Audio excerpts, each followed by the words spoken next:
Hiya guys, how are you? I can't sleep, so I thought, yeah, why not like rile myself up a little bit more and jump on over to X and see what dribbles on there. So yeah, let's get into this because there's always something on here that'll anger you, anger you or make you laugh. So let's go to the first one. So from Dark Side we have. Yeah, let's just play the video. All right. Is not Let's brown, see. if you are not if you are not black, if your skin is not brown, if you are not melanated, then you do not have the right to come under my videos talking back to my people. Your opinions are not wanted, nor are they relevant. So why do you feel like you need to come and keep saying something to my people? You need to ask me my permission before you speak or comment on my videos. You come under my video and say, Lord, may I please have your permission to say something. Then you wait for me to give you my permission before you start tapping, moving your little pasty fingers around on my page. You people have been talking way too much for way too long, and your time is officially up. It is Black Power forever. If you Oh, are There are alright. illiberal beliefs. Let's go back Black, to if this your one. skin is So, not brown, if you are so now if you're, wait, like I am so confused about this. So now, lady, we now have got our pasty fingers have now got to ask your permission, like you God. Like I forgot, like you own the internet, okay?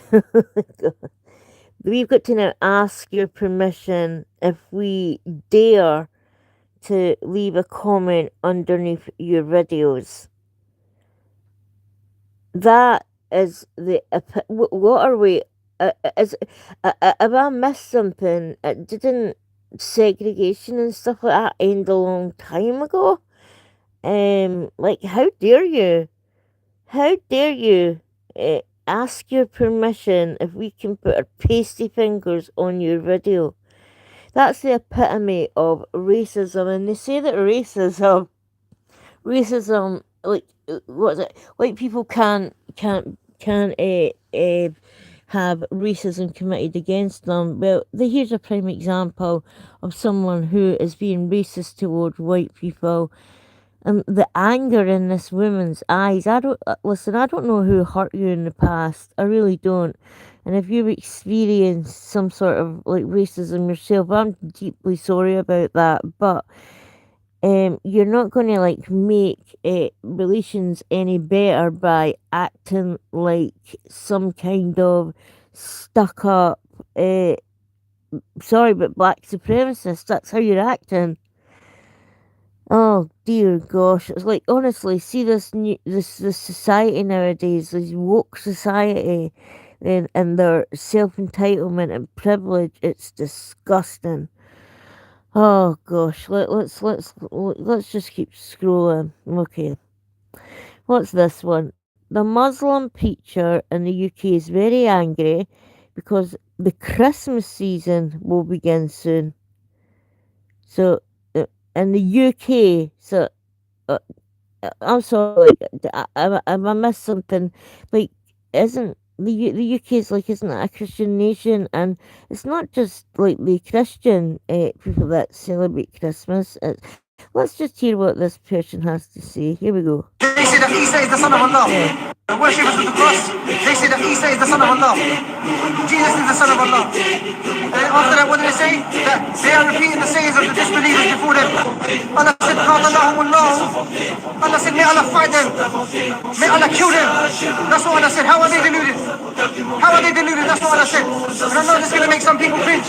Some people that claim to be Muslim is going to make them cringe. Huh? What are you going to say about community cohesion now? After you hear that verse, how can you tell me about community cohesion and interfaith and prevent? How are you going to talk to me about that after you hear that verse? And Allah said, Allah going to kill them. Hold on. Here's an idea. If you don't like that we celebrate Christmas in the United Kingdom, hold on. Why don't you just move to a country that has Sharia, and that where Christians aren't allowed to practice their faith, they're not allowed to practice Christmas and things like that. And then you've got the like audacity to say, "Oh, look, they believe that Jesus is the Son of Allah." No, we more than believe that he is the Son of God. He is the Son of God, and no matter what you say, I'm sorry to say it, but you're not going to change any Christian's mind on that at all. And to be angry, to be angry, like we allow, like as they say, Britain is a multicultural society, failed one at that, to be honest. But we allow other faiths to practice their holidays, like Eid and Ramadan and Diwali and things like that.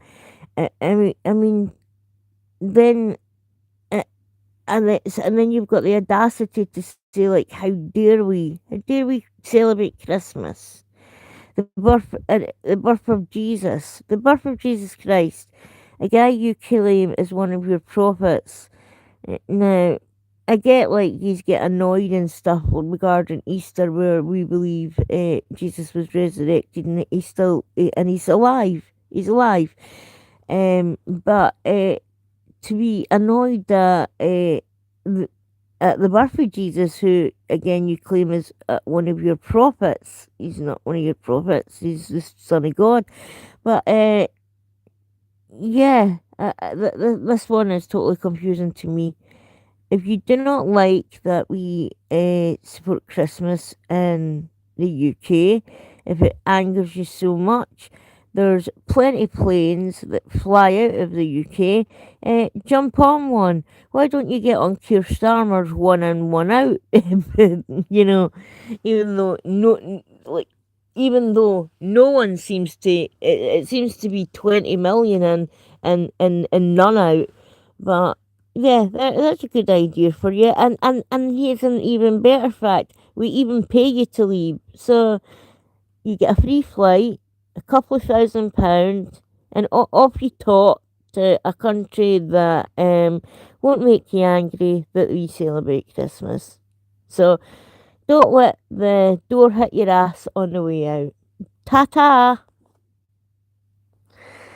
So right now, let's go up here. What's this? In Sweden, universities are reporting a sudden increase in bacon being hidden in Qurans and placed on prayer mats. What do you think?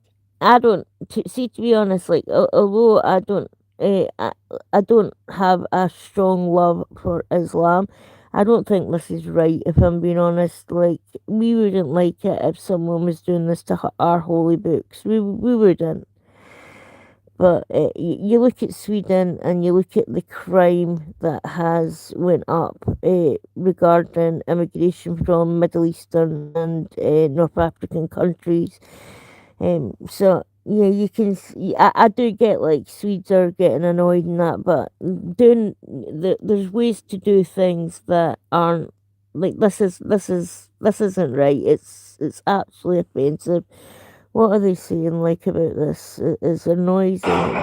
بسم الله الرحمن ممكن هرم الفيديو القسط هذا بروح Yeah, إنا I لله don't وإنا agree إليه with this راجعون. at all. You know, I really don't.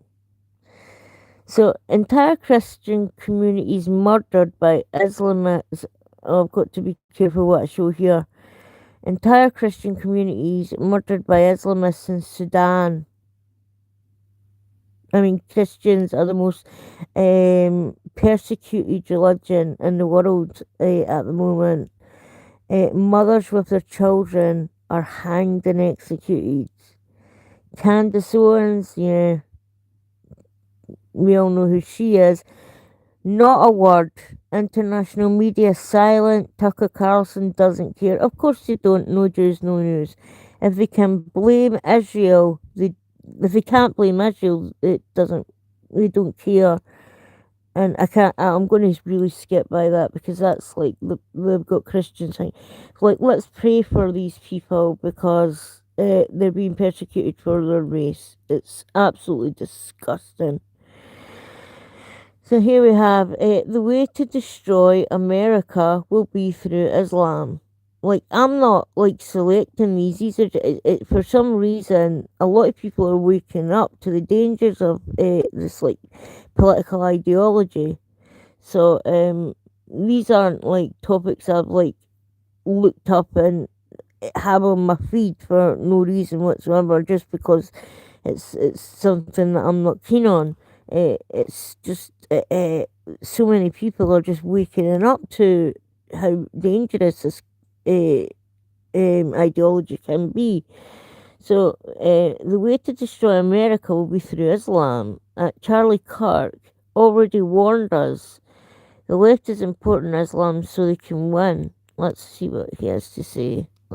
Islam will be spread by two ways: the importation of Muslims into your country, or the spread of lower income, predominantly minority men. Would you agree with that? Yeah, the left love Islam and they will import Islam, and we see that in Australia and in London. One of the major people in the Department of Education in London, he's literally an imam and a mufti. He's literally an Islamic scholar and an imam who preaches. You will see Islam make its way into the left-wing politics. That's one of the reasons the borders were open the last 4 years. It was intentional about changing the character of this nation fundamentally. The way to destroy America will be Islam, and this is very obvious in UK. Half of Americans are left, half of Americans are right, give or take. The only way for leftism to win permanently is to import a group of people that fundamentally hates the American freedom. That happens to be Islam. Islam will be spread by two ways: the importation of Muslims in. I'm not going to disagree with this because we have seen a mass amount. I mean, we've never seen anything like this, we've never seen anything like this at all. Even like Attila the Huns, they never got as many people to influx all these countries like this. And we do see massive demographic changes. I mean, Europe is almost unrecognizable. You go to London, and I mean, I even seen a video the other day of some tourists that went to visit London. They'd been coming here for years and years. They hadn't come to London in about 8 years and decided to come back because they loved the culture and the architecture, the history. And when they got here, even they said that they didn't recognize the place. They said basically you felt like you were in Islamabad or somewhere in the Middle East. It just didn't feel like London anymore. And that's really, really sad, it's really, really sad. It's sad when, I mean, we have a great culture in the United Kingdom, and it's not like and you can't just say it's like it's all multicultural because you've got Hindus that have assimilated, you've got people from Jamaica, you've got people from India, you've got people from Southern Africa, you've got people from many countries, Sikhs, everything.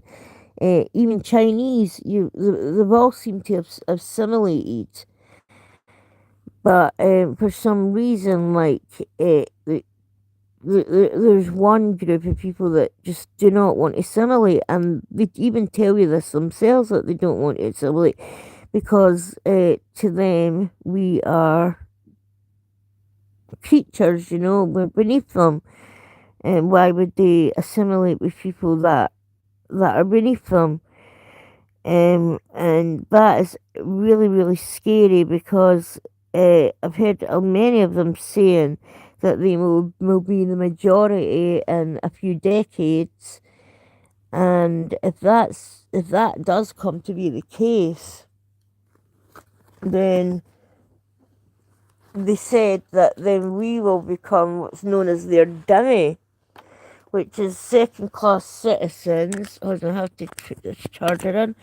That we will become their dummy and we'll have to pay a certain tax to them for protection.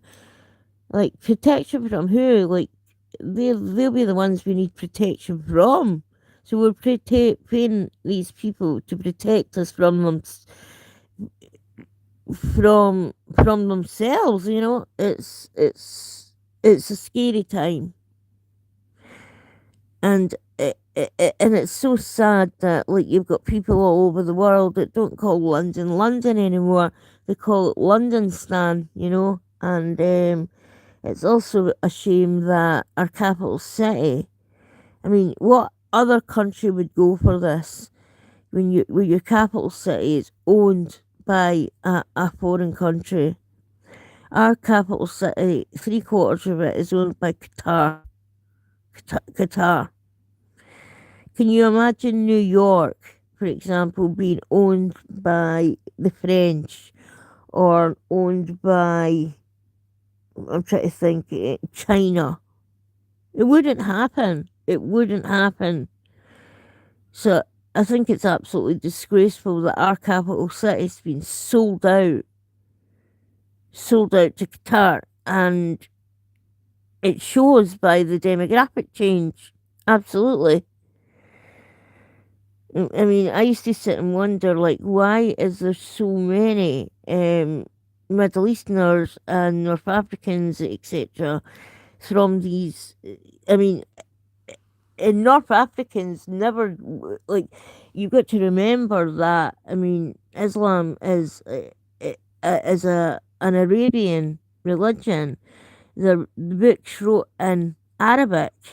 The Arabic was never spoken in North Africa. Never, ever, ever.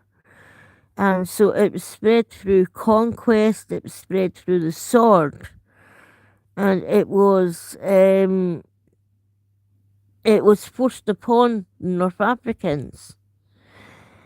So to call it the religion of peace when a religion shouldn't be spread by the sword. I mean, it should be spread by, like, evangelism. It should be spread by teaching people, like, what's in the Bible or what's in the Torah or whatever book. Even if it is Islam, what's in the Quran. I mean, people should come to religion on their own. It's a spiritual journey. It should never be forced upon anybody. Anybody. I mean, that's not you taking religion as a spiritual form and believing in its ideals and its morals. That's you taking on a religion because you're scared of it.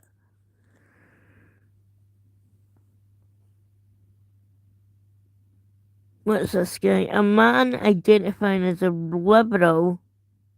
Oh, God. A liberal says he intends to transition to a woman, becoming pregnant and later undergo a late-term abortion. That's disgusting.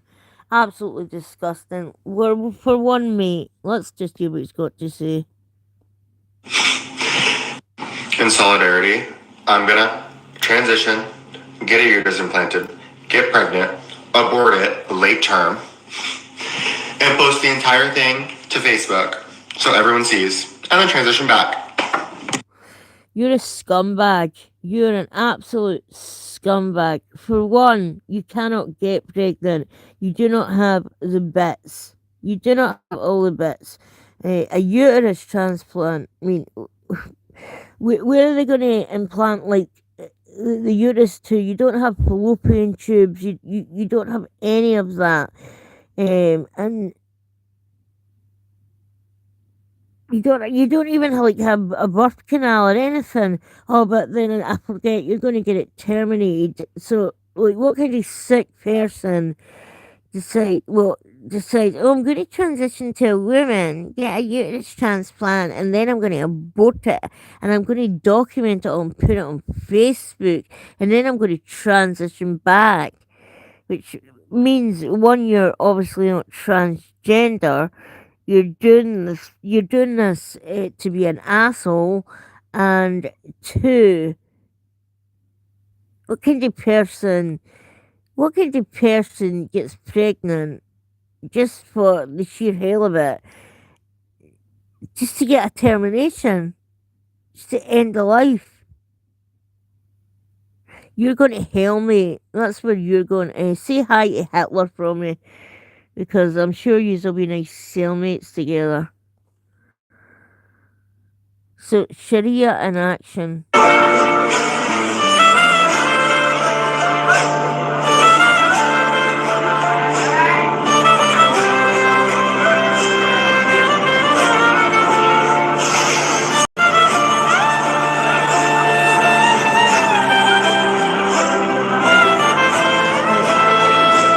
No one's going to check that the woman who he's just punched, etc., is okay. And then he's punching her with a child in his arms. But again, as the Quran says, you've got options how to deal with a woman. First, you admonish her, then you ban her from the bed. That's not a punishment to me. That's like a heaven sent. And then the third option, if she answers you back, you beat her. Now, would any of you guys like this in your country, where you're in your house and you dare to even say like a joke your husband doesn't find funny, and you're standing there or whatever, and your husband gets up and beats the living daylights out of you? Oh, she's pointing at him. He's going to hit her. See that point? That point there? Like, that's going to, yeah, his ego is not going to be able to take that. And I bet you he's going to hit her.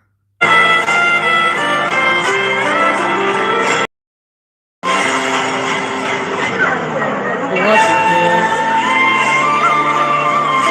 Not even just like holding a baby in your hand, like your other child is there. Your other kid is there. What's that teaching your children that, well, again, it's in the religion, isn't it, I guess, so he's only teaching them what the book says, but again, you don't have to, like, to me, like, I don't know, like, why you would do this, why do this in the first place, but especially why do this in front of your children? All you're doing is teaching your children that it's alright for men to hit you, or if the children are male, it's alright to hit females. This is why I dislike. I don't dislike these people. I feel so sorry for this woman. I feel sorry for her. She's got her totally covered from head to toe. And if she dares answers him back, like she's going to get beaten. I mean, we don't even know if this is the end of it, you know? Like, it's 1 minute 48 of a poor woman being beaten. Well, this guy's got a kid clinging to his neck. It's unbelievable. I can't look. He's still like hitting her. Even look. Oh my god! Like the daughter's crying.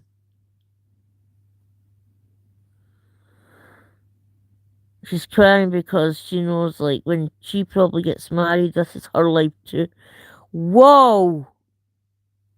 He hit her so hard that the child went flying. Did you see that?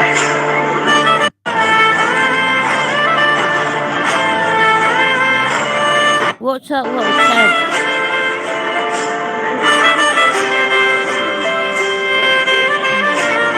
Oh my god. And what's this pathetic excuse of a man doing with a blue shirt on? Nothing. Absolutely nothing. He's not like taking the child off him and escorting the woman and her other child inside. Nothing. I don't even know what to say about this. I really don't, but I do know that it happens a lot. I know that it happens a lot. Um, the reason I know it happens a lot is because, like, as I said, like, I did have like a friend who followed Islam, and this is a subject we spoke about, and I did ask him, I was like, if if your mum and your dad ever get in an argument, like what'll happen? And he just blatantly told me, if my mum gets out of line with my dad or gives him lip, he just gives her a punch to the face, and then she shuts up. And I was like, you're joking me? And he's like, no. He says it shuts her up, and this is the way of our life. I mean, when did this become acceptable? Oh.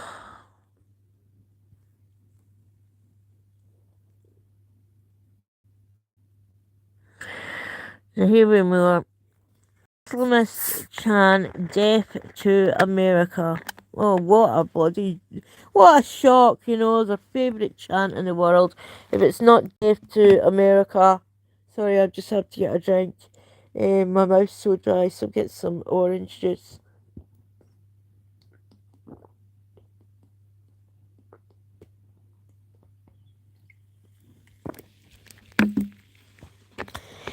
Now, they're not shouting death to America. And what's pathetic is, like, they normally shout it in the country that they have the liberty to shout it in, I've heard them shouting death to the UK, death to America, and death to Israel. If you live in America, Israel, or the UK and are shouting death to it, my advice would be to deport. Why live in a country that you wish death upon? So they shout death to America, abuse and R-word women, marry 6-year-olds, and would love to see every Christian and Jew's life ended. Call radical Islam out for what it. Oh, sorry, what am I doing? Calling radical Islam out for what it is doesn't make you an Islamophobe. Well, of course it doesn't. Does calling this out, what this man just did to this woman, does that make you Islamophobic? Well, according to the left-wing loonies, yeah, it does. But to me, no, it doesn't. Because, like, that woman's Muslim, and she does not deserve to be beaten like that. So it makes you a truth teller. Radical Islam is a violent cult. Case in point.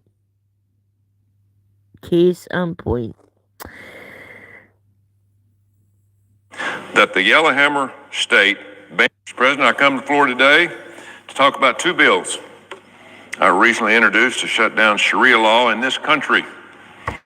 I ruffled some feathers a few weeks ago when I came to the Senate floor to talk about what I believe is the greatest national security threat. Now I wish to do it in our country because we have about 80 odd Sharia courts in the UK. Parallel courts that have no business running in the UK because we already have a judicial system in the UK. So why do we need a Sharia court system in the UK? Facing the United States of America. Radical Islam and Sharia law. The Democrats and the mainstream media, they've been coming after me ever since I started talking about this subject. But after spending 40 years coaching, I don't really care what people think about me. I love this country, and I want to save this country for our kids and our grandkids. Amen. I was back in Alabama this weekend, and I heard from countless Alabamians who told me they are 100% behind what I'm talking about. At the end of the day, I work for the great people of Alabama and the great people of this country, not the pearl-clutching media that is out there hammering me every day.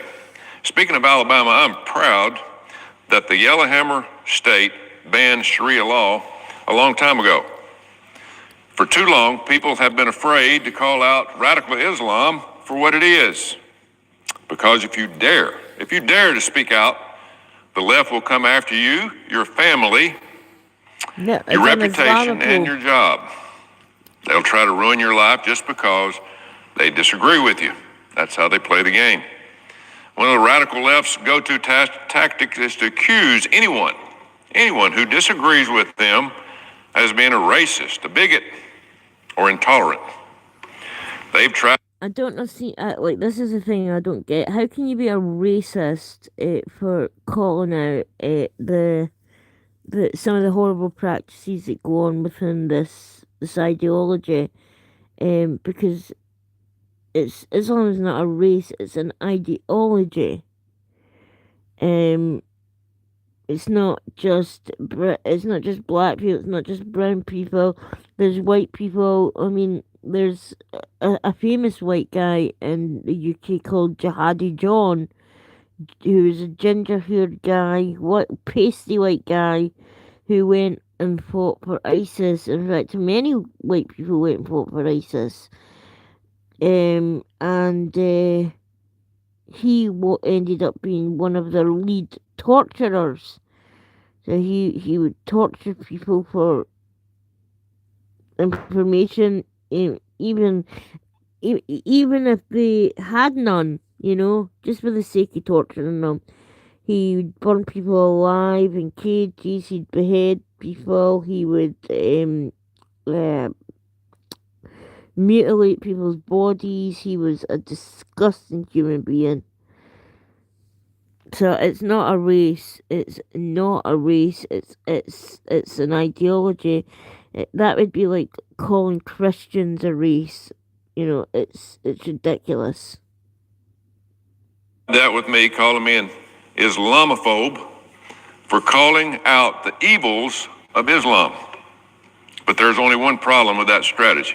One, radical Islam isn't a race, it's an ideology. It's a choice. Exactly. And I would argue it is a cult. So no. As a choice, you cannot choose your race. That is an immutable characteristic you're born with. You cannot change the color of the skin you're born. You cannot change, basically, they think you can, but you cannot change the sex you were born. That is a characteristic you're born with. However, you can choose to follow a religion. I'm not an Islamophobe. If you want to peacefully practice your religion, that's fine with me. That's what our Constitution gives you the right to do. Yes. Our Constitution gives you that right, and that's why we have millions of Christians, Jews, Mormons, Hindus, Buddhists, and peaceful Muslims who worship freely in this great country of ours called the United States of America. But if you come here, you are expected to assimilate to our country and our values. I recently saw a stat that absolutely shocked me. We have 42 million people in this country that are on food stamps. 42 million. You would think these people are just Americans who have fallen on hard times, which is who the program is for. But a disproportionate amount of these 42 million people are immigrants. Oh, how weird. The same is happening in the UK. And there's a reason why this is happening in the US and the UK. Because why it's a sort of dummyism, where you have to pay tax and you have to pay these people because they have a sort of, just go look back at who Hitler was intermingling with in World War Two. He was besties with the Mufti of Jerusalem. He was envious of the Islamist religion, and so yeah, there's pictures of them together. There's pictures of them training together. So why should they work for people that they believe are lesser than them? So we should be paying them for the privilege of their company. So and it's not just happening in the UK. It's happening in America. It's happening in all European countries. Ireland is just as bad. It's just as bad, where there's a disproportionate amount of foreign-born immigrants from these Middle Eastern countries, etc., who are on benefits. And that is, I mean, one country you'd say, oh, well, maybe there's not enough work to go around, but when it's mostly every country that they've immigrated to, that needs to be looked into a hell of a lot more. 45% of Afghanistani immigrants are on food stamps. 42. Oh, shockeroonie. It's in the UK, it's a high percentage of Afghanistanis are also on benefits. It seems to be a pattern here, doesn't it? There's a pattern happening here. Interesting. Of the Somalian immigrants on food stamps, and 59% of all illegal aliens are collecting food stamps. 59%. So clearly, these people are not coming here and assimilating in our America way of life by working hard and taking care of your family. What an idea. They are coming here to mooch off the American taxpayer. Why come here and work? Why come to the UK, US, or Europe to work when they can clearly mooch from the state that they've never paid a penny into, get 5-star luxury accommodation, get their laundry done, get their rooms cleaned, get everything by their asses wiped, and I'm surprised there's not someone employed to do that for them. Why come and work when everything is done for them? This is what I mean about incentives. You need to stop the incentives.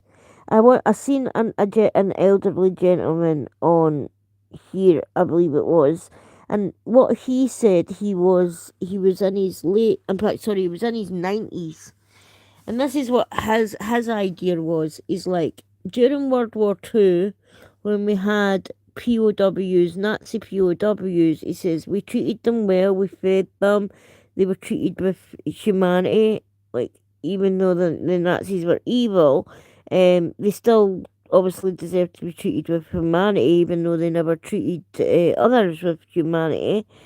But they weren't treated like, we never put them up in rooms at the Ritz, or the Four Seasons. They were put in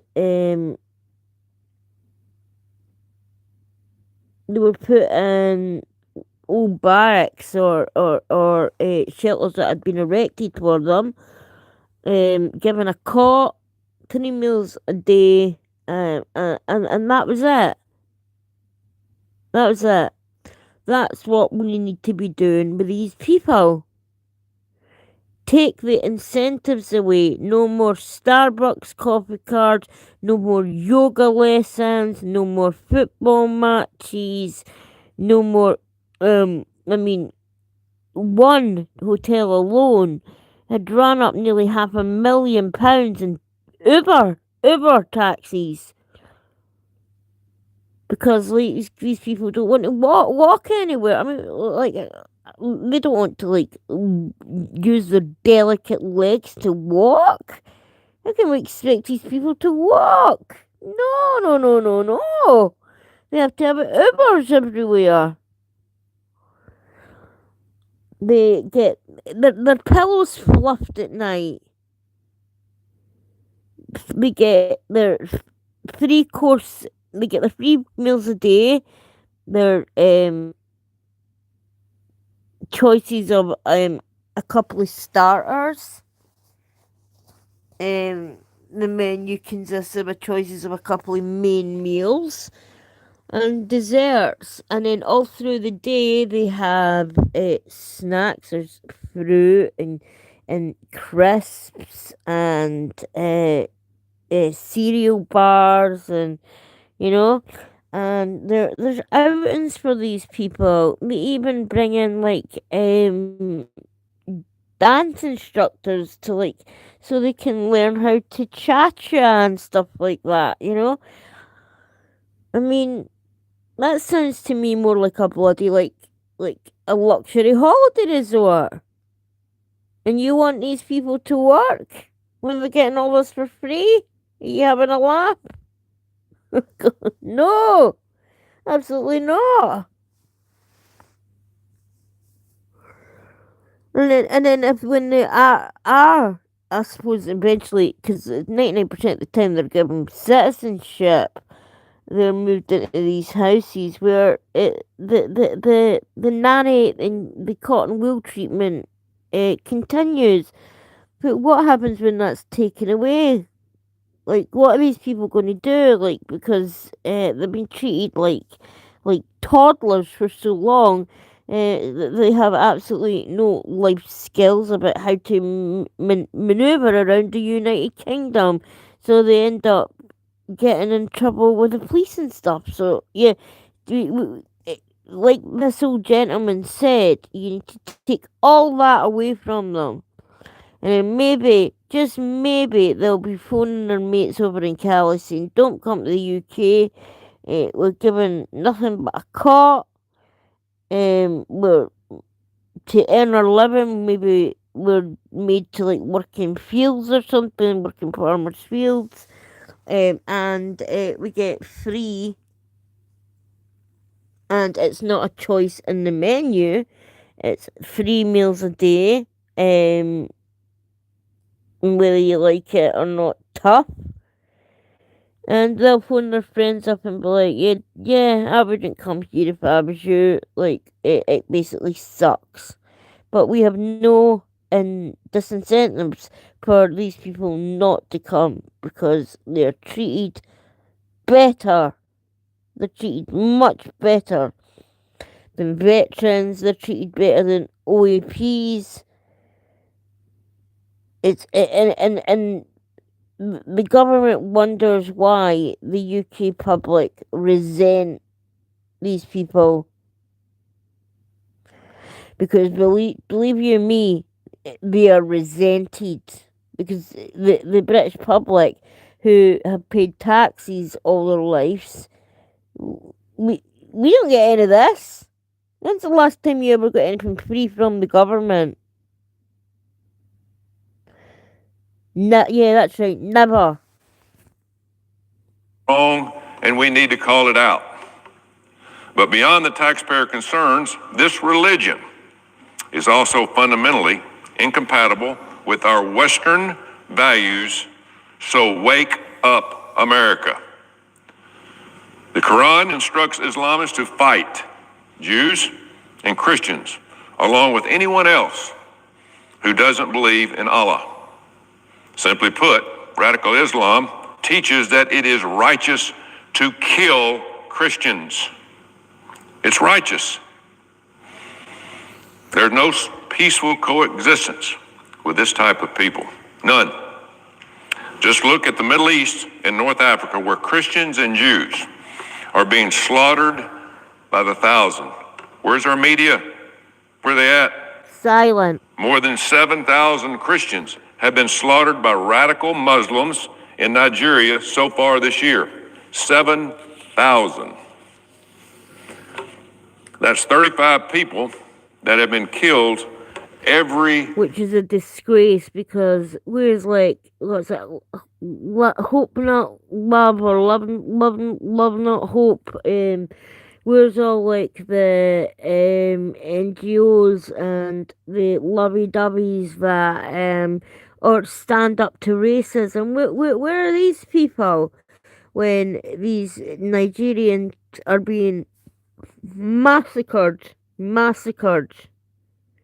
There's videos, plenty of videos of them being massacred. And do you want me to tell you another disgusting thing? Do you know the Vatican? The Vatican put out a statement saying there is no killings of Christians happening in Nigeria. Do not believe your lying eyes. That's what they said. That incensed me. Absolutely incensed me. If you idiots at the Vatican, I'm sorry, like, if I'm offending Catholics here, but it's got to be called out. Do you idiots at the Vatican not see the videos that most of us are seeing? Where Nigerian Christians are running for their life as they're being mowed down by machine guns. Do you not see them being hiding in their homes and then these Islamists burning their homes down and burning them alive? Do you not see the mass graves being dug to and about like 40 to 50 bodies being placed in them, and the parents who are overwhelmed with grief crying, and you're trying to say that there is nothing happening? Are you guys like, I don't know if it's like the fact like you guys so old, I don't know, that you maybe go to Specsavers or something and get some new glasses, because we're all seeing it. I've been seeing it for years, absolutely years. It really angers me as like you'll get these left wing idiot women who claim that they're all about racial equity and diversity, and as I said, like, stand up to racism and this, that, the other. Where is the compassion for the Nigerians? The Nigerians aren't white people, so where's your compassion for the? Are these not the right? Are these not the right black people for you? Is that what you're trying to say? Where is the likes of like Candace Owens, who claims to be a Catholic? I haven't heard her say one bloody word about this. All she cares more about is grafting off the death of Charlie Kirk, or trying to convince people that Brigitte Macron is a man. And what is it? She said she'd bet her entire fortune on it that Brigitte Macron was a man. Well, let me tell you something about that. Bridget, so Candace has just recently, about a few weeks ago, filed a motion in court to try and get the case dismissed. So much for her putting her money and her reputation where her mouth is, that she's trying to dismiss the case. I thought you knew for sure, Candace. I thought you knew. I thought you were taking it all the way to the bank. If we're not hearing you talking about Polish communist beekeepers or whatever, killing Charlie from underground tunnels, or it was Jews, Netanyahu, that Hammer guy, Cash Patel, Turning Point USA, I mean, the FBI, the CIA, Donald Trump, Erica Kirk. She has blamed everybody but the kitchen sink. And then everybody's like, oh, she tells the truth. She tells the truth oh so well. Wait, she's never produced one iota of evidence that any of these people have anything to do with it. Nothing. And now, like I said, now she's blaming Donald Trump, and her reasoning why, this lunatic's reasoning why, is because Donald Trump gave Charlie the presidential freedom uh, of honor badge medallion, and named that day, which was his birthday, a national holiday. So because Trump gave Charlie a holiday, that automatically makes her assume that Trump killed him.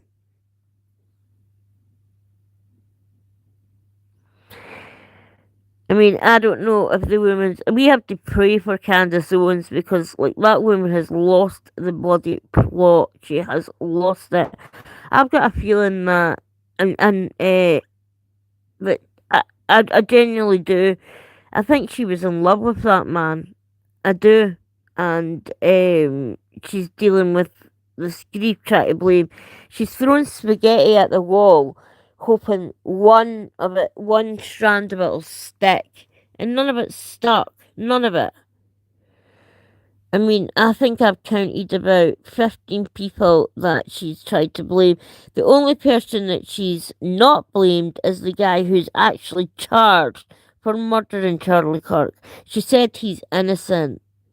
I mean, what a slap in the face to Charlie's family. What a slap in the face. Then she had said that there's no possible way that Charlie could have been shot from the front. And then they released forensic evidence that proved that that was like that's what did happen. And then she done another show saying, yeah, Charlie was definitely shot from the front. Well, I thought he was shot from behind, from Polish communist beekeepers, Candace. That's what you were, and then she's always got a way out, like she's like, I speculate in this, so she's always got a way out. Well, I never said that. I only said, like, I'm speculating. I'm only asking questions. Oh, and yeah, and then there was, like, the weird dream. Charlie came to me in a dream and told me that this was it was Israel. To honestly think Israel would be so dumb to to take out, like, one of the biggest advocates for Israel and go to war with America for killing an American citizen on American soil.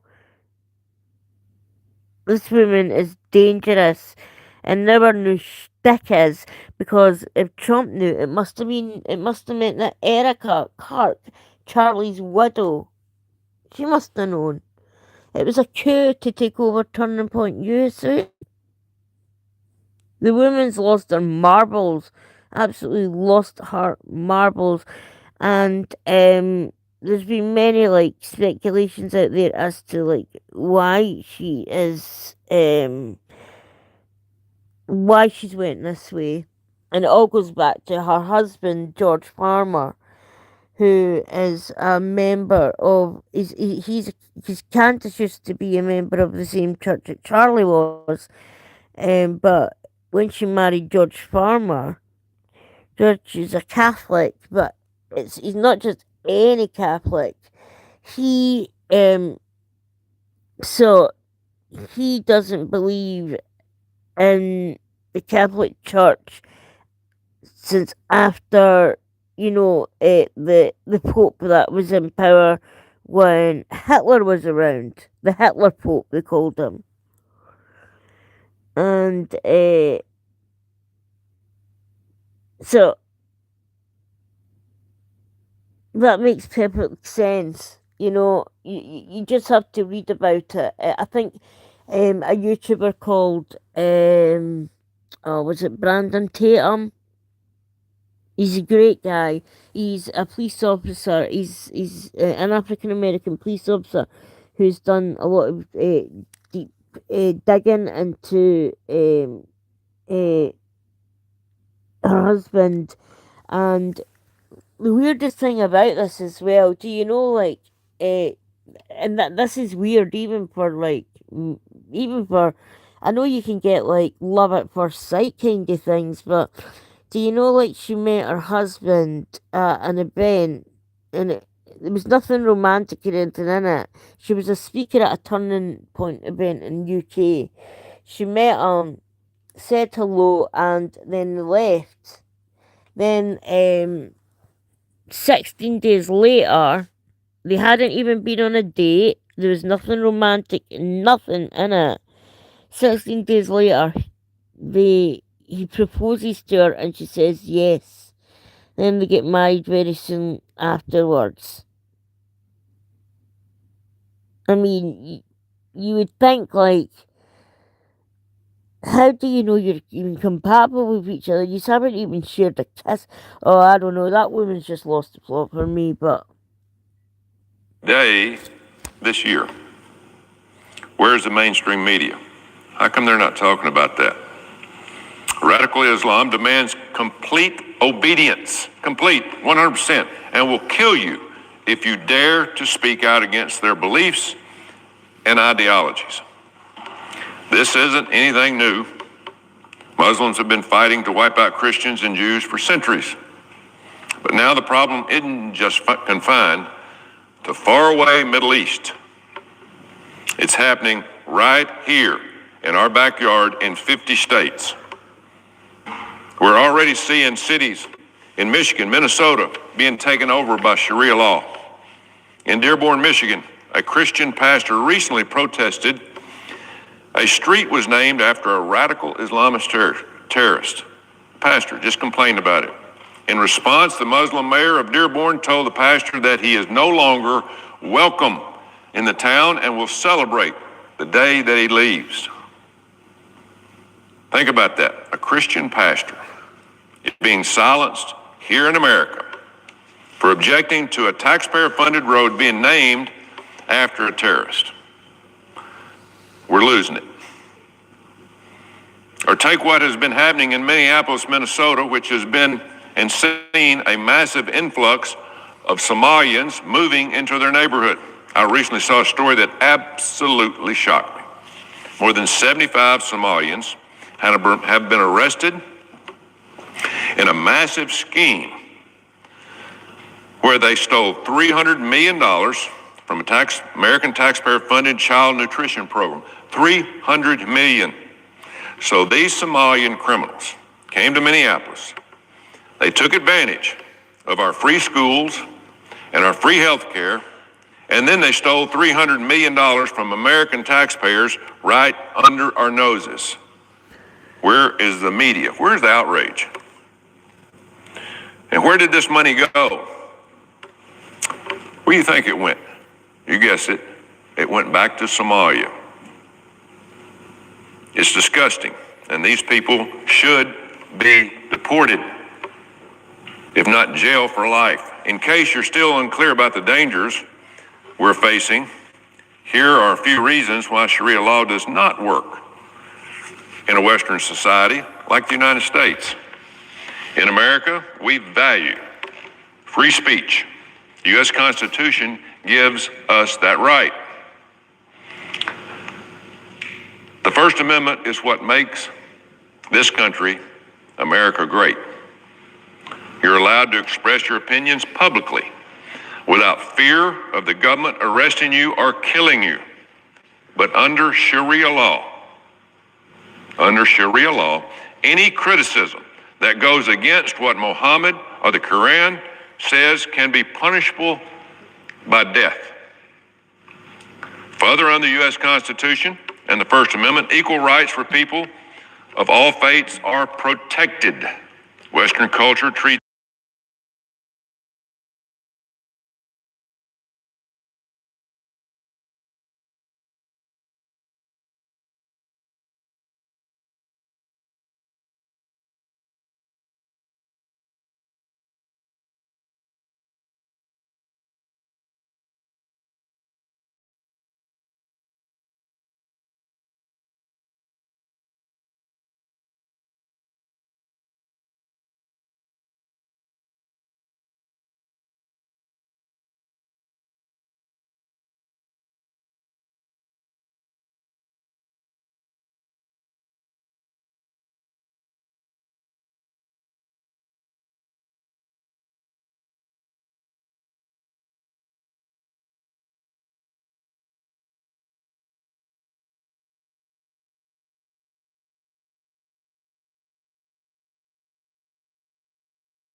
Meanwhile, men are allowed to have multiple wives, marry children, and do not have to cover their heads. It makes your blood boil.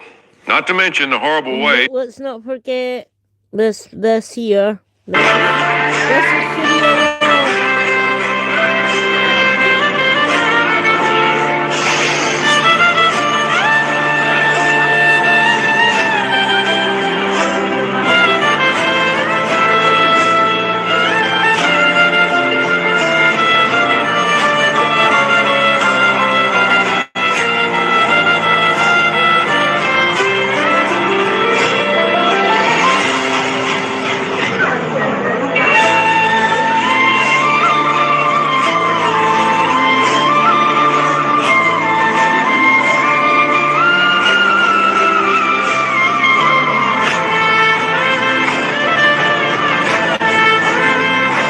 Little kid crying its eyes out, and wait till you see the next bit.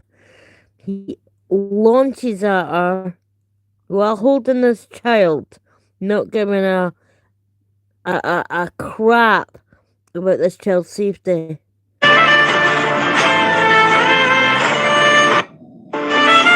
None of the other adults stepping in to help this poor woman who's been beaten by her husband, because again in the Quran it says you're allowed to beat your wife. It's not illegal.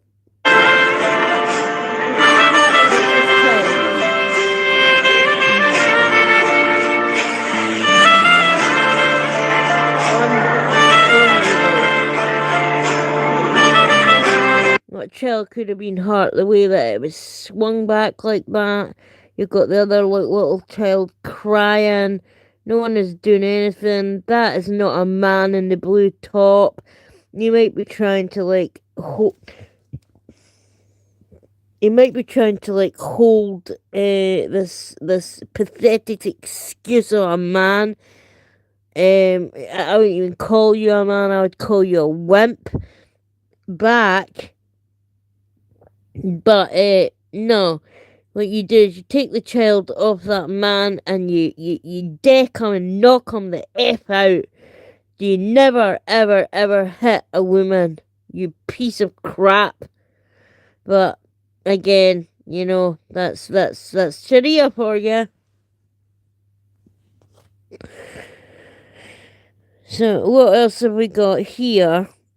Because of the government shutdown now, I can't get food stamps next month. How am I going to feed my 7 kids? I have 7 different baby daddies, and none of them no good for me.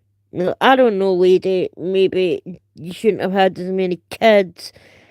Like 7 different guys. I mean, it's we're in the year 2025. There's such things called contraception. Yeah, I feel bad for you. Your children need to eat, but you chose to lay there and you chose to lay there and have sex and you know, get yourself up the duff. That's get yourself pregnant by 7 different guys. At the end of the day, in my opinion, and I know this sounds heartless, you've got no one here to blame but yourself. What she's going to whine about here? And none of them no good for me. It's because of the government shutdown, now I can't get my stamps for next month. How am I gonna feed my 7 kids? I have 7 different baby daddies, and none of them no good for me. It's the taxpayers' jobs to make sure this happens. So I don't know. Maybe choose men that will be there for the children. I mean, surely out of the 7 of them, you could have chose one good one. 7 different guys. I know, women can have relationships and they can break down and stuff, and you can then meet someone new, and then obviously continue to grow your family with this new partner that you've met. But 7 guys. Was the condom machine broke that night? I don't know. Like, there's a thing called pill. You can get is it a diaphragm? There's there's times in the month where you can. I don't know. I wouldn't risk it personally myself, but the times in the month where you're least likely to fall pregnant. So there's many options you could have taken here. One, choose men who are someone who's a real man who stands up and takes on his responsibilities if he becomes a father. Two, I don't know, shut your legs. Three, use protection. Four, I don't know, like, I guess falls under protection. Pill, condoms, all that kind of stuff. You know, like, I know it's not, I do know that, like, some families, like, will have children with a couple of fathers, you know, maybe they've got married or whatever, it never worked, like I said, and they'll meet someone new and carry on to grow their family that way. But 7 of them, and none of them are looking after their responsibility. I'm sorry, you know, like, but maybe, just maybe, you could have picked a better guy. Like, there are some great guys who are out there. There's some great. I've seen it. There's some great, like, like that. There's some great black dads, you know, who do look after the responsibilities. You've obviously, I mean, like, well, these one night stands or what? I mean, if they're not willing to take on responsibility, like, probably, I can only speculate. I do not know for sure, but with one night stands, I don't know. But 7's a bit much, hon. 7 is a bit much. And I know I'm sounding so harsh, and it's not your baby's fault at all. I mean, your kids are innocent, and I really do hope that you manage to, like, get enough to get your little babies fed and stuff. I truly do. But you made the poor choices here of having 7 children to 7 different guys, knowing that they're not going to take anything to do with these kids. And children aren't free to bring up. You need money to, like, bring children up. You know, you should want more for your children than just bringing them up on food stamps. And I know, like, that's super harsh, and I know that not a lot of parents, like, don't have that kind of option, you know, where they'll be married and their partner will have left them and he's a bum and doesn't give the family any money, you know, but in this case, this doesn't sound to be the case here. So, yeah, I'm sorry if that's, but I just don't know what to say. Taxpayers, y'all out there, I need y'all to make this happen next month. This country. I need Because you the to government- make this happen this month, you know. Make better choices, love. Make better choices. This country, Great Britain, was rebuilt by people who look just like me. Wrong. Britain was built and rebuilt by, surprise, surprise. Oh, I love this rewriting of history. Let's hear this again. This country, Great Britain was rebuilt by people who look just like me. Nope. That he's absolutely right. No, it wasn't. That is not true. Britain is thousands upon thousands of years old, and we never got an influx of migration in maybe like I'd say at a push like maybe the last 100 years, a bit less. Let's hear what else is going to be said. Britain was built and rebuilt by, surprise, surprise, The British. Because it's not like us Muslims, Pakistanis, Bengalis, Indians are mentioned anywhere in your history books. You wouldn't dare to teach your children the train tracks, that the NHS, that the... Oh wait, no, sorry, what did you This say country, there? Great Britain, was rebuilt by people who look just like me. Wrong. Britain was built and rebuilt by, surprise, surprise, the British. Because it's not like us Muslims, Pakistanis, Bengalis, Indians are mentioned anywhere in your history books. You would dare to teach your children that the train tracks, that the NHS, that the universities was built by bearded men.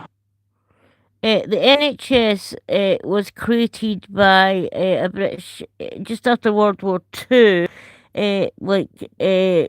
trains, etc., and obviously the tracks like that were laid to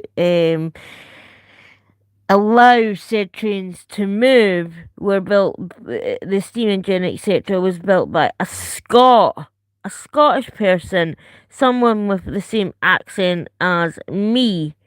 And at a time where there wasn't a lot of migration in Britain. So stop try to rewrite history. And I'm not saying that immigrants never contributed anything to this country. That I'd be a lying if I said they didn't. But to say that our technical advancements were created by like Pakistanis and things like that, yeah, that's just a bunch of crap. Covered, modest, beautiful women. It's because it isn't true. Yeah. Built in the early 19th century and the first of its Look kind. at that beautiful train built by a Scot. The world, Britain's railways were a great triumph of British minds and muscle. Brilliant designers dreamed up engines, tracks, and daring bridges, while skilled craftsmen forged iron rails and built locomotives. Isn't it weird? Like, I don't see any. Yeah, do you see any immigrants there? Yeah, nor do I. And armies of navs, tough labourers armed with picks and shovels, carved through hills, laid lines. Exactly. My papa was he was like a miner. He lost fingers. I mean, I remember growing up, always did. He'd lost like 4 of his fingers, and I can always remember saying to him, "What happened to your fingers, Papa?" And it was accidents because it was such a dangerous job. Again, you see these tracks being built, and again, these look like British people to me. Built the tunnels and viaducts. And in case you were wondering, the men in question looked like this, not Pakistanis and Bengalis, sorry to tell you. And as for British women, whilst they didn't build it, they became the backbone of the railways during 2 world wars, whilst the men were off at the front. And it was their skill and determination that kept the trains rolling, transporting troops and essential supplies. Oh, why are you lying? Why are you lying, Mr. British man? Like, these aren't British women that are doing this. These aren't English and Scottish and Welsh and women that are and Northern Irish women that are doing this. Like, it was the Bengalis and the Pakistanis, and it angers me. I mean, I would never go to India. I would never go to Pakistan. I would never say, like, we built all of your country, and rewrite their history, because that would not be true. That would be like us rocking up to the Taj Mahal and say, look at this beautiful feat of architecture. It was built by the British. When it was clearly wasn't built by the British. It was built by Indians. It built specifically as a as a monument to a lost love, So that also, all, didn't you know that the British built this? It's insulting, absolutely insulting. And yes, they were beautiful and modest, but probably not in the way he was thinking of. And as for the bizarre claim that it wasn't British people who built British universities, England and Scotland's oldest institutions are centuries old. Places like Cambridge, Oxford, and St Andrews were built before a single Indian ever set foot in Britain. Yeah. My name is Naomi Zeibt, and I am the first European to seek asylum in the United States of America under President Trump's new proposal for a refugee mandate, because I am facing persecution in my home country, Germany, for my political views, for my support for the AfD party, the only opposition party in Germany, and most importantly, for my advocacy for free speech. I have become the target of severe government. This is an absolute joke that, people in Europe are seeking asylum in America. There's a British comedian called Graham Linehan who is, before this, beautiful girl she is, took assignment for free speech in America. He was the first person ever to seek asylum in America on the grounds of free speech. It's even worse, like, when it's a British person, considering, like, we have, like, the Magna Carta, and we're meant to be the bastions of free speech and so on and so forth. But now we have these. It's just like carried on, these Europeans now that are seeking asylum, and it's good that President Trump has noticed that Europeans are facing a free speech crisis in our countries. I just recently looked at a poll, and it shocked me. It absolutely shocked me. You would think like places like Russia and things like that would have that highest number of people being arrested for speech online. In Russia, I think it was about 400 people were arrested, which is still relatively high. Do you want to know how many people in the UK were arrested for free speech? Over 40,000 people in 1 year. 40 over 40,000 people. Less people were arrested for free speech in China than in Great Britain. And that wiener, that little goblin, Keir Stalin, had the audacity to sit in the Oval Office and say that Britain cherishes free speech and that we're very proud of it. What are you proud of, Stalin? That you arrested over 40,000 people for free speech in 1 year in the United Kingdom? You absolute liar. Intelligence surveillance and harassment. My communications have been intercepted, and my family has been stalked by reporters for the state media for whom we pay taxes. And I continue to receive death threats from Antifa. When I asked the police for help in the past about these death threats... Now there's a shock. Antifa, a group that should be designated in every single country because of the tactics that they use, which is violence, as a domestic terrorist organization.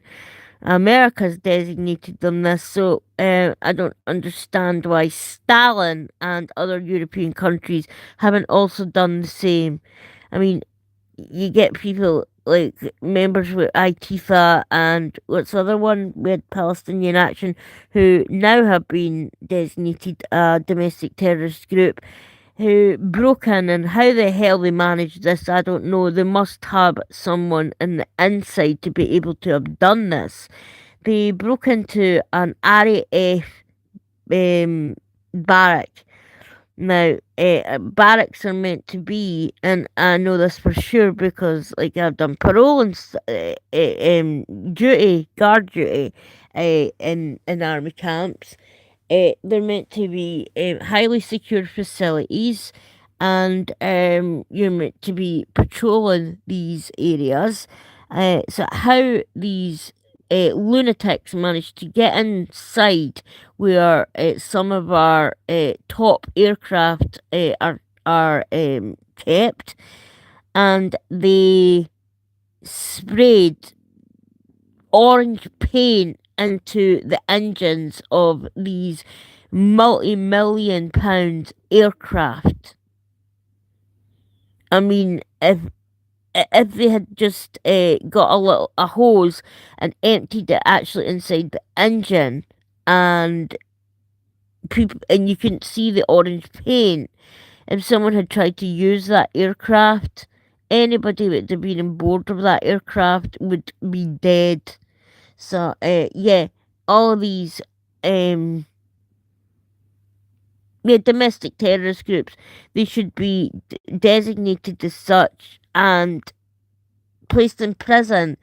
But how they managed to get into this camp has I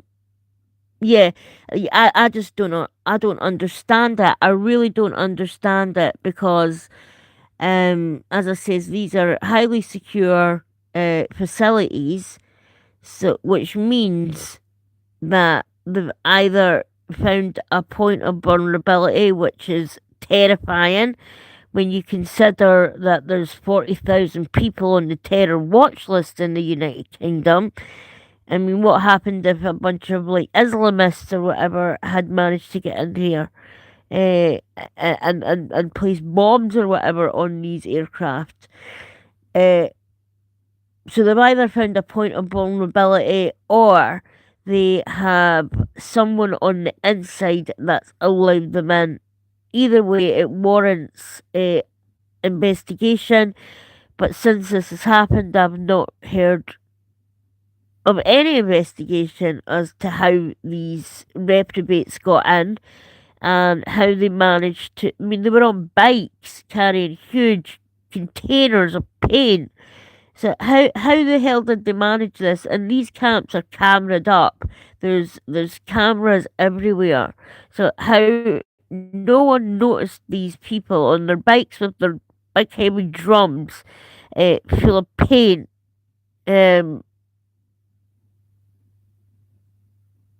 Yeah, I don't know any other way that they could have done this other than there's sympathizers to their cause that it was on guard patrol that night and has allowed them to do so. Or I mean, even finding a point of vulnerability, which shouldn't happen because these, as I says, like these camps are heavily fortified with fences upon fences with barbed wire fencing, etc., etc. But if there is a point of vulnerability, it just shows you how lackadaisy we treat our national security. It's disgraceful. He did not offer me help because physical harm had not occurred yet. President Trump has correctly identified Antifa as a terrorist organization.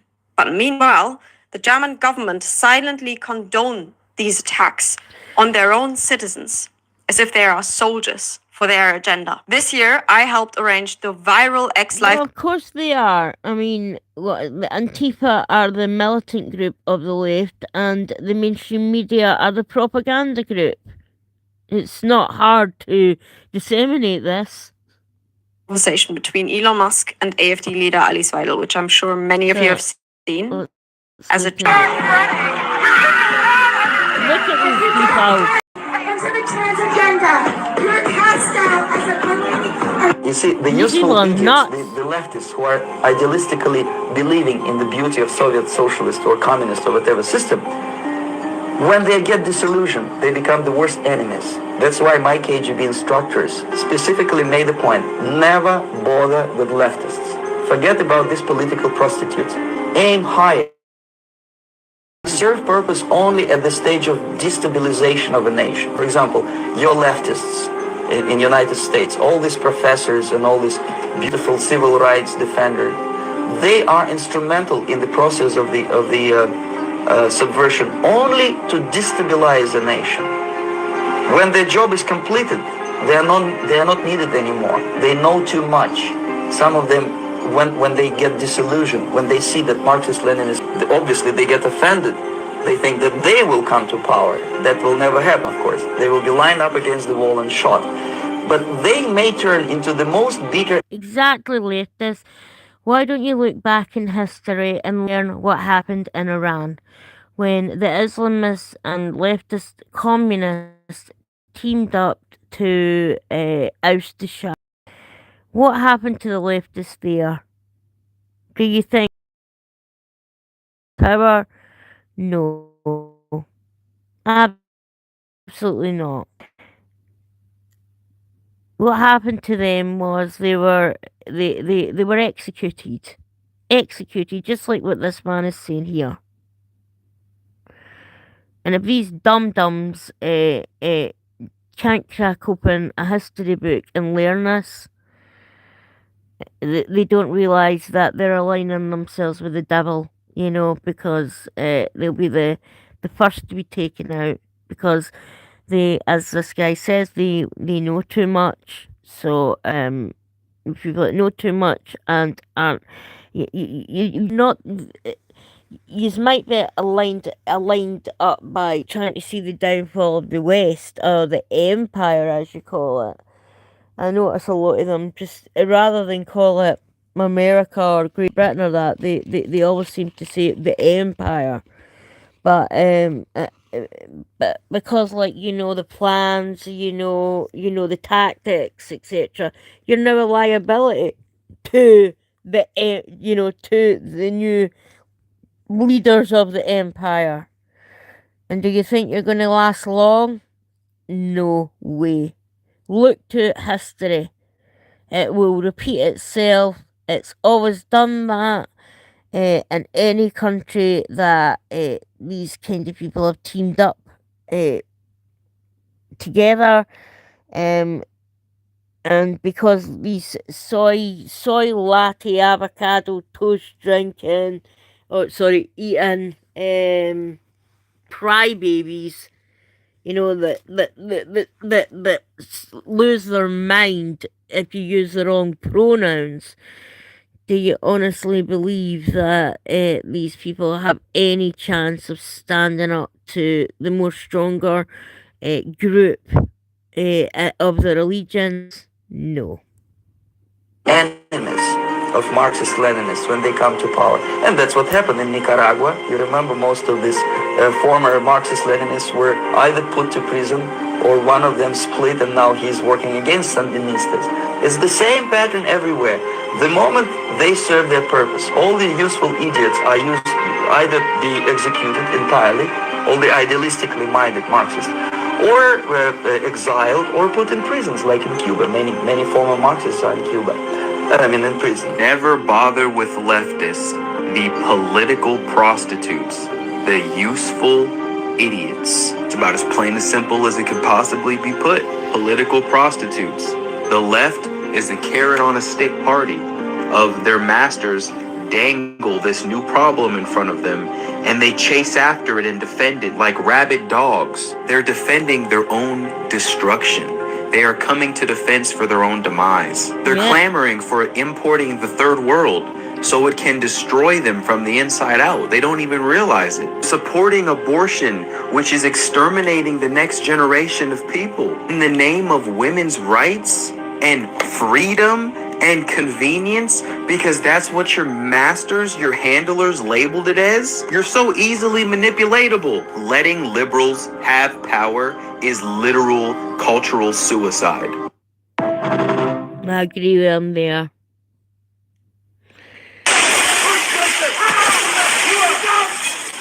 Hey folks, can I see your Costco card real quick?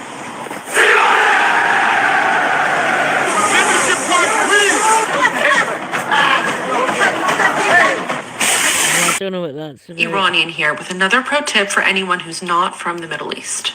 There's a reason that Islamic terrorists come to your countries, burn your flags, and yell Allahu Akbar. And if you think I'm lying, here's the proof. افراد ملی به درد ما نمیخورن، افراد مسلم به درد ما میخورن. اسلام با ملیت مخالف است. معنی ملیت این است که ما ملت را میخوایم، ملیت را میخوایم و اسلام را نمیخوایم. That's what the Islamic Republic said in 1979 when they took over my country of Iran, burned our Iranian flags, and turned our country into a 7th century Islamic hellhole governed by Sharia law. And now those same Islamic terrorists are coming into your countries, burning your flags and yelling Allahu Akbar. I mean, does it get any clearer than that? What exactly do you think is going to happen when they reach a critical mass and take over your government? And now you know. To my fellow Englishmen. Well, Iranian here with an... If there's anyone to listen to, it's the Iranian people. I mean, they know exactly. They've been through this. They've been through it. They've lived through it. They've dealt with it. You know, they're oppressed by it. And if there's one people that I'm going to listen to who have experience in this area, it's going to be the Iranian people, the Persians. And the Persians are some of the most lovely people in the world. They really are. And my fellow Iranian here. I mean, look at that! Like, absolutely, some of the most beautiful people in the world. You know, the men are all seem handsome. The women are all stunningly beautiful. So yeah, she's yeah, like it says, she's dropping some truth bombs. You're just asking for your own demise, you know. Irishman, Welshman, Scotsman. To all the farmers who feel like their country has betrayed them, ignored them, silenced them, and most importantly, labelled them. It feels like our country has abandoned us. It feels like our culture has been eroded. See, we don't have a homeland to run to. This is our homeland. See, this is our darkest hour. In World War II, we stood up with the crown to fight for this country. Our grandparents, they died for this country. They helped build this country. Just so the establishment can give this country away. Make us the minority. Label us as the racist and the far right. And then they charge us for doing it. They're taxing us so highly that we cannot build wealth. Our children cannot inherit wealth. The UK has been rug pulled from us. And yet our Mayor of London laughs at us. Our government bows to extremists, to societies within our society that have no benefit to us. They don't shop in our businesses. They've boycotted us. All for what? All for what reason, I ask? What is your outcome? What is your goal? You've created a desperate state where its natives no longer feel... I couldn't have said that better myself. I think I'll do one more. That's from Aunt Middleton, who is to become the next mayor of London. Please, Londoners, I know that a lot of you are a minority now in London, but if you've any sense, get that little weasel Sadiq Khan out. Please, Lord Jesus, please God, please help this man win and help him return London to a safe city again. where children are not stabbing one another, where you can walk down the street without having items stolen. You can walk down the street holding your phone without it being stolen out your hands. Where community cohesion, once again, is prevalent in this city. And let the crown, let King Bloody Charles, who, I don't know, who could be possibly, potentially be a Muslim, please, like, make him open his eyes. He's meant to be the head of the Church of England.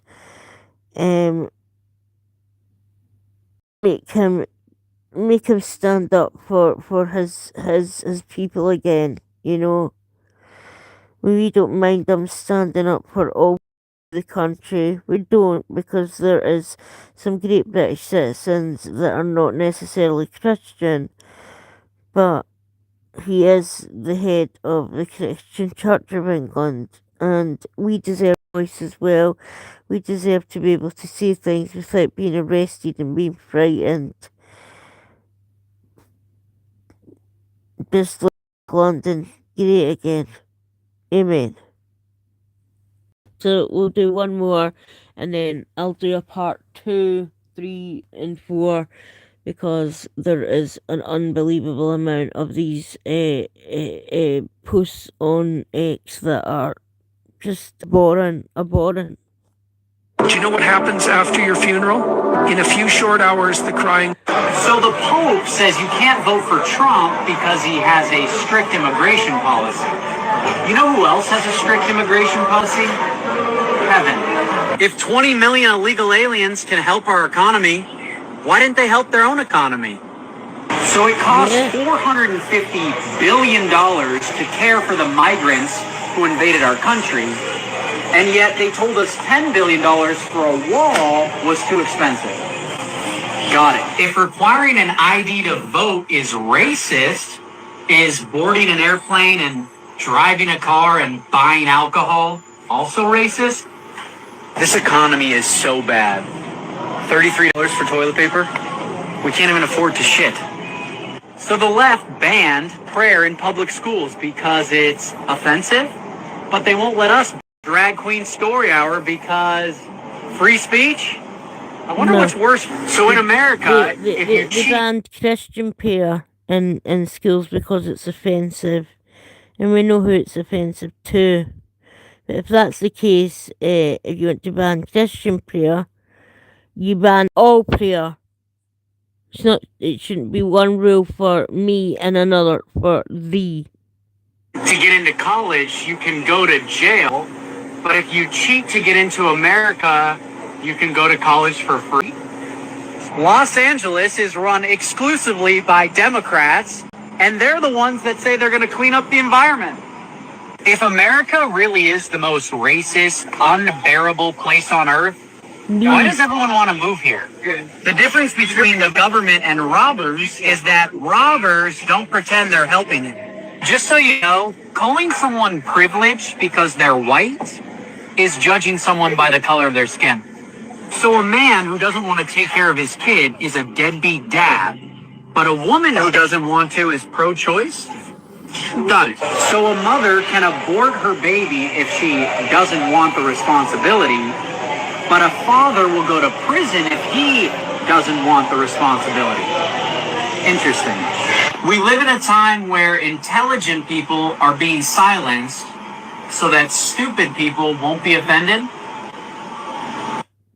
An Afghan man went on a murder spree yesterday, and I'm going to show you how many front pages it made this morning. Wayne Broadhurst, a lovely old man that was just out walking his dog, got slaughtered in the street, stabbed over and over. You may not have heard about it, but I'm going to make sure that you do, because the media clearly don't want us talking about it, or worried about it, or thinking it's a fucking problem. A nice street like yours, like mine in Uxbridge, fucking 45 minutes from my house, stabbed this geezer over and over again, tried to kill a 14-year-old boy and then tried to kill someone else. Let's have a little look at the front page. Wow. So he's killed one older gentleman, tried to kill a child and another person. And it doesn't even need to tell me how many newspapers reported on this, because I can probably tell you the answer: a big fat zero. The reason they won't report on it is because they'll think like, oh, we can't report on it because it'll be racist, and then it'll be, if people do find out about it, it'll be like, what's the slogan that we get? Oh yeah, don't look back in anger. Like, of course we should look. If someone murdered my child, I'd be more than looking back in anger. I'd be livid. In the UK today, see their outrage, see how they feel about it, see if they mirror our fucking anger. But if this was a white person, trust me, it'd be splashed over every front page in the news. So what's this one? The Daily Express. OAPs must be given their fair deal in the budget. Nothing to do with them, no. The Daily Express, old age pensioners and the budget. The iPaper, the storm in Jamaica. The Daily Mirror, the storm in Jamaica. The Daily Star, a story about fucking lettuce. The Independent, the storm in Jamaica. The Daily Telegraph, councils urge to go for 4-day weeks. The Metro, the storm in Jamaica. The Sun, something on fucking horse racing. What's actually causing divide in this country is British people of all colours, races and religions no longer feeling safe because of this shit that happens. These politicians wouldn't let these strangers in their house, would they? They got no idea of their background. Some of these people are from places that we destroyed with bombs. Some of these people probably lost family from conflicts that we've been involved in. These are places that these politicians wouldn't take their fucking kids on holiday. So why is it okay to put them in our communities without checking who they are? Why isn't Wayne's murder a turning point? Or is this just day-to-day life for us now? Are we becoming that desensitised to it that the papers and the government just fucking no longer give a fuck about it, just hide it or just move on? Listen to this. The police put out a post condemning people sharing the video of the murder, not the fucking murderer. And then if you donate the fucking... Police put out a video. Do not share the video of the murder. So you'll be arrested if you dare to talk about the murder or share video showing what this animal did. I better not say that, because then that's dehumanizing to the murderer. Sorry, sharing what this murdering person did. So you'll go to prison for that. But they won't condemn the guy who tried to murder a child and another man. Yeah. We see what's happening in the UK. BBC enough. This is what they went for. Dog walker dies in triple stabbing as arrest mate. If you didn't have... Dog walker dies in triple stabbing. It says nothing about who done the stabbing. It just makes it look as though a dog walker was out walking. What did he do? Did he trip and fall onto a knife?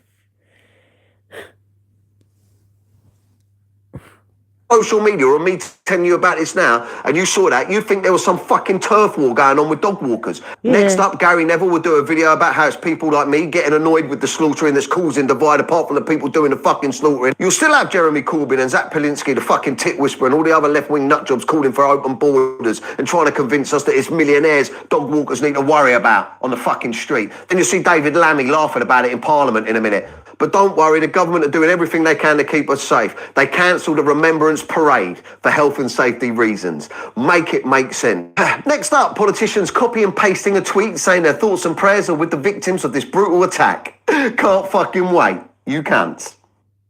I think it's time that we stop calling Hamas a terrorist organization, and I'm going to explain to you why.